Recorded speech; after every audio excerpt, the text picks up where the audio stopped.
प्यारे साथियों, स्वागत करते हैं आप सभी का आपके अपने क्लासेस किंग्स क्लासेस 237 में। तो हम पिछली क्लास में आप सभी को पढ़ा चुके थे बहुत बेहतर ढंग से जो सूरदास के जो पद हैं उसको बहुत अच्छे तरीके से आपको पिछली क्लास में हम बता चुके थे, कवि परिचय भी, और साथ ही इसके सारे के सारे कवि परिचय के साथ साथ हम इसके पूरा कहानी और कविता का सारांश भी हमने देख लिया था। तो आज उसी से रिलेटेड हमारे पास ऑब्जेक्टिव सवाल है जो कि अक्सर बोर्ड में बहुत ज़्यादा पूछे जाते हैं, बोर्ड के लिए बहुत ज़्यादा इंपॉर्टेंट क्वेश्चंस आ जाते हैं, तो ये सारे के सारे हम करवा लेते हैं। तो देखिए, हम वीडियो को शुरू करें इससे पहले आप सभी को बता दें कि आप सभी हमारे तो परिवार बन ही चुके हैं, तो आप सभी चैनल को सब्सक्राइब कर लीजिए, वीडियो को लाइक कर दीजिए और दोस्तों के साथ शेयर कर दीजिए जो आपके साथ एग्ज़ाम 2027 की तैयारी कर रहे हैं। तो चलिए हम बढ़ते हैं अपने पहले क्वेश्चन की तरफ। पहला क्वेश्चन हमारा कहता है कि सूरदास की कौन सी रचना है। सूरदास की कौन सी रचना है। हमारे ऑप्शन कुछ इस प्रकार से हैं: पुत्र वियोग, कड़बक, छपय की पद। तो देखिए यहाँ पे ना पद, सूरदास की रचना जो है वो पद है।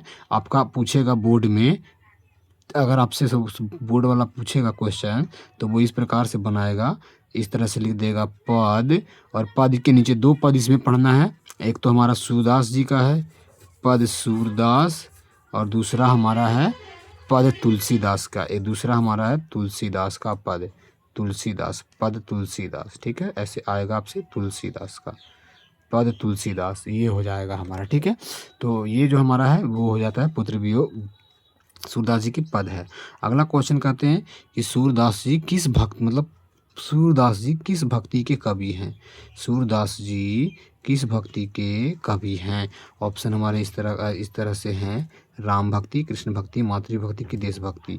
तो देखिए, इन्होंने ना ज़्यादातर अपने सभी के सभी वर्णनों में ये कृष्ण भक्ति को दर्शाते हैं, तो सूरदास जी कृष्ण भक्ति के कवि हो जाते हैं। ठीक है, अगले क्वेश्चन की ओर बढ़ते हैं। तो हमारा अगला क्वेश्चन कहता है कि सूरदास किस भाषा के प्रसिद्ध कवि हैं। सूरदास किस भाषा के प्रसिद्ध कवि हैं। किस भाषा के प्रसिद्ध कवि हैं। ऑप्शन हमारे इस प्रकार से: अवधी, खड़ी बोली, ब्रजभाषा की, मैथिली की।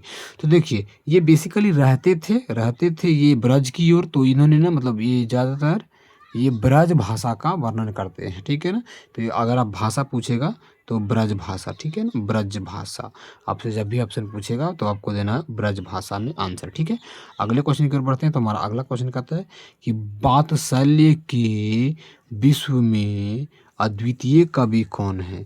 वात्सल्य रस के विश्व में अद्वितीय कवि कौन है।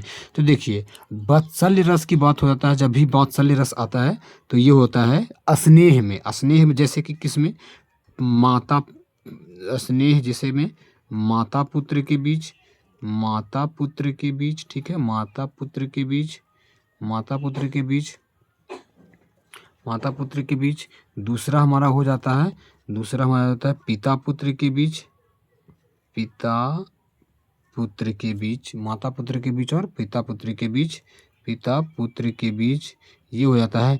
और पुत्र की जगह आप पुत्री भी कर सकते हैं, पुत्र की जगह आप पुत्री भी इस प्रकार से कर सकते हैं। ठीक है, तो इसमें वात्सल्य रस आता है, और वात्सल्य रस के जब भी वर्णन होता है तब उसमें एक अद्वितीय कवि सूरदास जी का नाम अवश्य आता है। ठीक है, सूरदास जी इसके हो जाएंगे। अगला क्वेश्चन है कि सूरदास किस धारा के कवि हैं। सूरदास किस धारा के कवि हैं। सूरदास जी किस धारा के कवि हैं। ठीक है, ऑप्शन हमारे इस तरह से है: रामाश्रयी, कृष्णाश्रयी, शैव धारा के, किनमें से कोई नहीं। तो ये हो जाते हैं हमारे रामाश्रयी, कृष्णाश्रयी के, रामाश्रयी के नहीं, कृष्णाश्रयी के। ये हमारे हो जाते हैं हमारे कृष्णाश्रयी के कवि, कृष्णाश्रयी के कवि हैं। ठीक है, अगले क्वेश्चन की ओर बढ़ते हैं। तो अगला हमारा क्वेश्चन कहता है कि कृष्ण कहाँ बैठकर भोजन कर रहे हैं। कृष्ण कहाँ बैठकर भोजन कर रहे हैं। ठीक, कृष्ण कहाँ बैठकर भोजन कर रहे हैं, ये हमारा क्वेश्चन आ रहा है। तो हमारा आंसर क्या हो जाएगा, हमने आपको बताया था जेवैत कृष्ण नंद की कन्या। कन्या कन्या बोले थे, कन्या का मतलब होता है गोद। ठीक है, तो आपका आंसर हो जाएगा कि कृष्ण जो है वो नंद की गोद में भोजन कर रहे हैं, कृष्ण नंद की गोद में भोजन कर रहे हैं। ठीक, अगले क्वेश्चन की ओर बढ़ते हैं। तो अगला कहता है कि प्रस्तुतः प्रथम पद में, प्रस्तुतः प्रथम पद में की जाने वाली, प्रस्तुत कह रहा है प्रस्तुत प्रथम पद में कृष्ण को किसको सूचना दी जाती है, मतलब किसकी सूचना दी जाती है। कृष्ण को किस चीज़ की सूचना दी जाती है, रात्रि होने का, दोपहर होने का, भोर होने का, कि इनमें से कोई नहीं। तो देखिए, प्रथम पद में सूरदास ने कहा है जागिए ब्रजराज कुंवर कमल कुसुम फूले।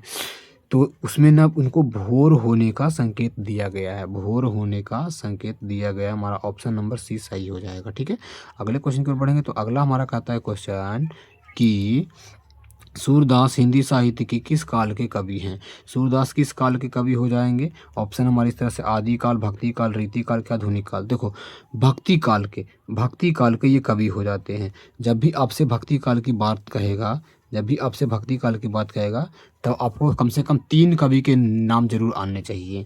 सबसे 4 कवियों के नाम याद आने चाहिए। ठीक है, सबसे पहले हमारे हो जाते हैं जायसी, सबसे पहले हैं जायसी। ठीक है, जायसी।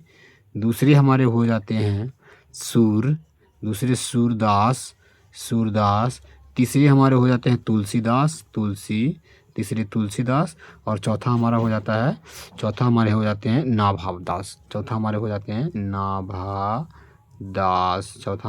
नाभादास। ठीक है, ये 4 कवियों के नाम आपको एकदम याद होने चाहिए। ये नाभादास, सूरदास, तुलसीदास और जायसी जी भक्ति काल के कवि है चारों। ठीक है, उसके बाद भूषण हो जाते हैं, तो भूषण रीति काल के कवि हो जाते हैं।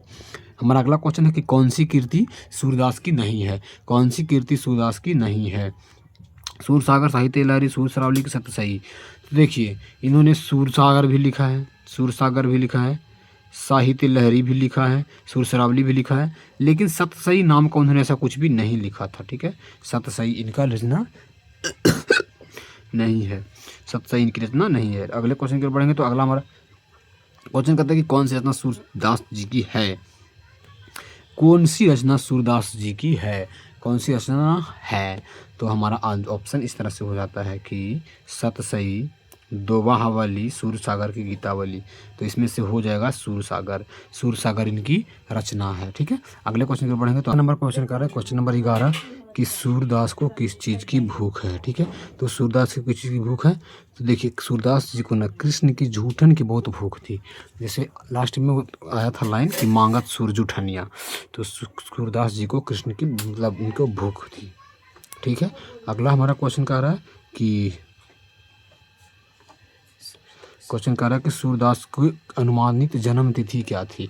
सूरदास का जन्म अनुमानित कब हुआ था। 1475 में, 1476 में, 1480 में कि 1482 में।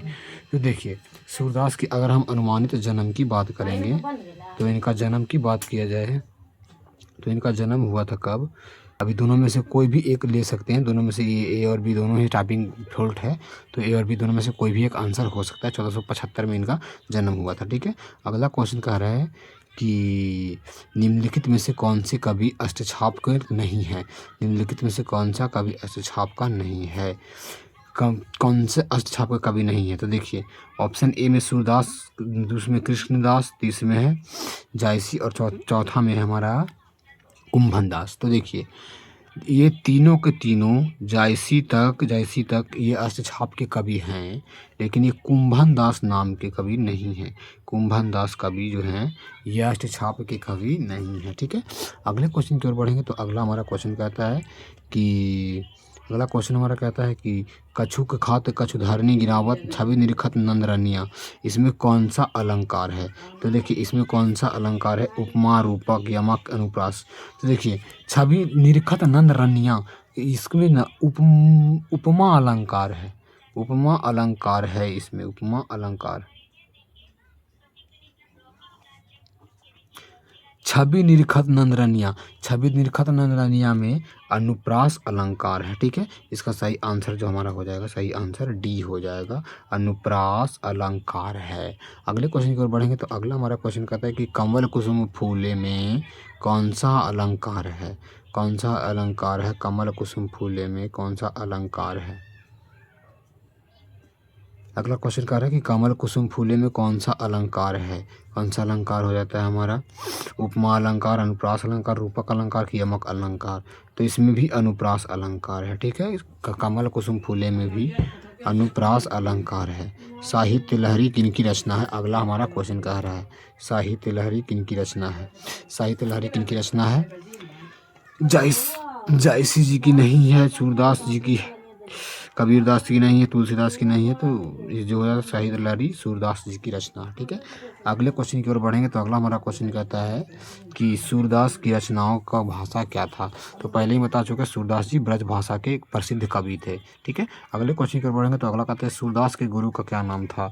सूरदास जी के गुरु का क्या नाम था। ठीक है, ऑप्शन ए में नरहरिदास, बी में विठल दास, सी में वल्लभाचार्य, सी में आनंद दास। तो देखिए, इनके अगर हम गुरु जी की बात करें तो इनके गुरु कौन थे। तो इनके गुरु जी जो थे ये वल्लभाचार्य जी थे। ठीक है, नरहरिदास जो हैं, नरहरिदास जी हैं, ये तुलसीदास जी के गुरु हैं। नरहरिदास जी तुलसी के गुरु हैं। नरहरिदास जी तुलसी के गुरु हैं। ठीक है, तुलसी के गुरु हैं। वल्लभाचार्य जी इनके गुरु हो जाते हैं। ठीक है, अगला क्वेश्चन है कि सूरदास किस मार्ग में दीक्षित हुए। सूरदास किस मार्ग में दीक्षित हुए हैं। किस मार्ग में दीक्षित हुए हैं। ऑप्शन ए हमारा ए में है अर्थछाप, बी में संत मार्ग, सी में पुष्टि मार्ग, डी में इनमें से कोई नहीं। तो देखिए, ये सूरदास जी किस में हुए थे। अष्टछाप के मार्ग में ये विकसित हुए हैं। अष्टछाप के मार्ग में ये विकसित हुए हैं। और हमारा लास्ट और आखिरी सवाल कह रहा है कि वल्लभाचार्य से मिलने के पूर्व सूरदास किस भाव में गाते थे। सूरदास किस भाव में गाते थे। वल्लभाचार्य से मिलने से पहले सूरदास किस भाव में गाते थे। तो देखिए, वो गाते थे कैसा, दयनीय में, मतलब एकदम दयनीय में गाते थे, गरीबों की तरह। तो ये हमारा 20 क्वेश्चन था जो कि हमेशा बोर्ड वाला टारगेट करता है। और इसी 20 क्वेश्चन में से आपका सारा का सारा सवाल इस चैप्टर से बनने वाला है, सारा ऑब्जेक्टिव। और आप जो कमेंट में ज़रूर बताइएगा कि आपने कितना ऑब्जेक्टिव किया है सही और कितना किया है गलत, ज़रूर बताइएगा कमेंट में। मिलते हैं हम आपसे अगली वीडियो में, तब तक के लिए जय हिंद।